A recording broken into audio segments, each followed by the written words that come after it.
Then Jacob went on his journey and came to the land of the people of the east. And as he looked, he saw a well in the field, and behold, 3 flocks of sheep lying beside it. For out of that well the flocks were watered. The stone on the well's mouth was large, and when all the flocks were gathered there, the shepherds would roll the stone from the mouth of the well and water the sheep, and put the stone back in its place over the mouth of the well. Jacob said to them, "My brothers, where do you come from?" They said, "We are from Haran." He said to them, "Do you know Laban the son of Nahor?" They said, "We know him." He said to them, "Is it well with him?"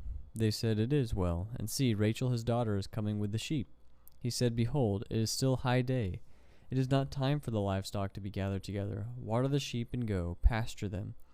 But they said, "We cannot until all the flocks are gathered together, and the stone is rolled from the mouth of the well. Then we water the sheep." While he was still speaking with them, Rachel came with her father's sheep, for she was a shepherdess. Now as soon as Jacob saw Rachel, the daughter of Laban, his mother's brother, and the sheep of Laban, his mother's brother, Jacob came near and rolled the stone from the well's mouth and watered the flock of Laban, his mother's brother. Then Jacob kissed Rachel and wept aloud. And Jacob told Rachel that he was her father's kinsman, and that he was Rebekah's son, and she ran and told her father.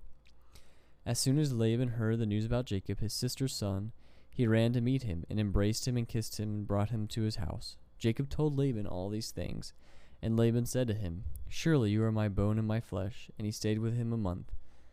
Then Laban said to Jacob, "Because you are my kinsman, should you therefore serve me for nothing? Tell me, what shall your wages be?" Now Laban had 2 daughters. The name of the older was Leah, and the name of the younger was Rachel.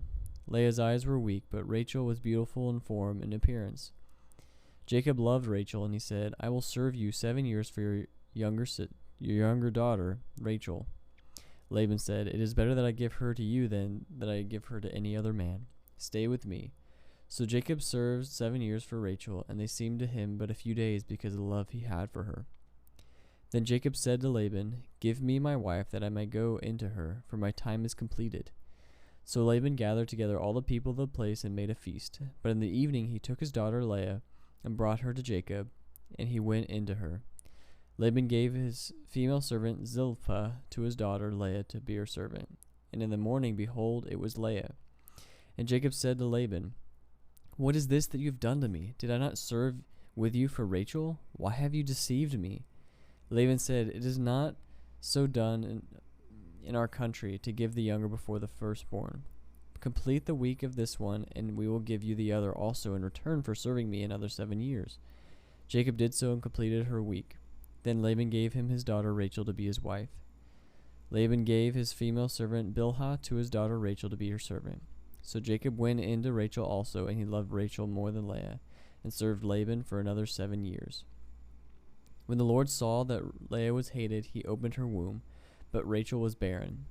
And Leah conceived and bore a son, and she called his name Reuben. For she said, "Because the Lord has looked upon my affliction, for now my husband will love me." She conceived again and bore a son, and said, "Because the Lord has heard that I am hated, he has given me this son also." And she called his name Simeon. Again she conceived and bore a son, and said, "Now this time my husband will be attached to me, because I have borne him 3 sons. Therefore his name was called Levi. And she conceived again and bore a son, and said, "This time I will praise the Lord." Therefore she called his name Judah. Then she ceased bearing.